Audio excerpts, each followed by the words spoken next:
Hello, and welcome to Dead Poet Society, an amateur film review by me, Egbert Arias. This is, of course, for my reading movies class for Mr. Batista. Okay. Dead Poet Society is about a group of students who attend Welton Academy, a relatively conservative, relatively strict, very rigid boarding school for young men. These young men will complete their studies at Welton and move on, most of them, to Ivy League schools, and there's immense pressure upon these kids to fulfill the expectations of their parents, their headmasters, and their teachers, as well as their own very high expectations. However, the story follows this group of kids right here and their relationship with their English teacher, Mr. Keating, who I believe teaches literature, English literature, and of course, attending a very rigid and strict school, the kids feel oppressed, and Mr. Keating teaches them to have a voice of their own, to express themselves, and that's kind of what this film is all about. Okay, I will be speaking about two major aspects of the film. The first is, of course, acting, and the second will be narrative. Acting. I will not be speaking about the technical terms about acting, rather what the actors did and what the actors delivered to the audience that made this film successful. Robin Williams plays the literary professor, the English teacher. Mr. Keating is a very free-spirited, very expressive, creative, just very kind of transcendental and romantic character. He teaches the kids to express themselves, as I said, and in the image to your right, you can see Mr. Keating teaching the character of Todd Anderson how to express himself in front of others, in front of the public. As Todd Anderson is very shy, he's very guarded, very conservative as well. And the reason that this film was so successful was because of Mr. Keating and Robin Williams' performance. My second point is the narrative. This film does have a main protagonist, which is Todd Anderson, and it follows his transformation. But it also contains many minor characters, and they each themselves have their own kind of story to follow. So the audience is always busy trying to follow which character and what story.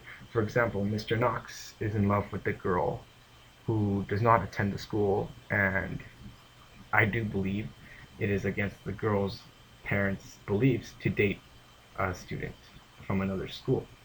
Uh, Mr. Perry lives with an oppressive father who is very involved in his son's life. He does not let him do what he wants. His father wants him to become a doctor, but he wants to become an actor. While also, this is also happening while the audience follows Todd Anderson's story of transformation.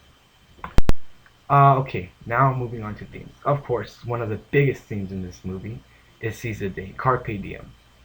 It's the theme of live in the now. Take advantage of opportunities now. You might regret them later.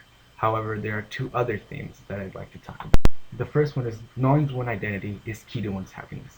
What do I mean by this? Okay, compare the left picture to the right picture of Mr. Todd Anderson. The left picture is in the very beginning of the film, where Mr. Todd Anderson is told that he has very big shoes to fill. He has very high expectations because of his brother, who was the valedictorian, the National Merit Scholar at Wilton Academy. In the right picture, you can see Mr. Todd Anderson smiling after he delivers one of the most spectacular poems to be recited off the top of his head. And knowing one's identity, Mr. Anderson discovered he was a poet, and then he began to express himself as such. My next theme is about the constant struggle between two opposing forces, and the balance that must exist in order for peace. As I've said, Wilton Academy is a rather conservative, rather strict institution. As you can see in the left picture, um, all of the faculty, all of the staff, and all of the students conduct a rehearsed prayer and compare the rigid, I guess, stance of the picture to the very free-spirited laughter, the creativity, the free speech in Mr. Keating's classroom of the right. Those two forces are what drives this film forward, and the relationship between the two, which is explored in Mr. Perry, who himself is a very romantic character like Mr. Keating, but his father is more conservative like Welton, and eventually ends up in his death. I'd like to talk now about the director, Mr. Peter Weir. He started working in media in 1967, and he had his first international success in 1969 with The Cars that Ate Paris, an international film, a horror film. Some of his well-known movies are, of course, Master and Commander, a story about a British sea captain who is captain of a slave ship. And his most recent film is The Way Back, which is about a group of prisoners who escaped by Siberian gulag during World War II. Of course, I've never seen the film The Way Back, but I have seen, and I give this movie 5 stars. Not only did this movie reignite my passion for the English language, it taught me that brotherhood is kind of the key to happiness a little. This film, of course, was very romantic, and it gave me a more romantic view of life. I saw this movie at a very early age, and of course, it left me with that romantic kind of feeling. Now, when I read poetry, I don't read it to analyze it, which is kind of why I did not join AP Literature this year, and instead decided to read movies with Mr. Bautista. And that is my presentation. Thank you very much for watching.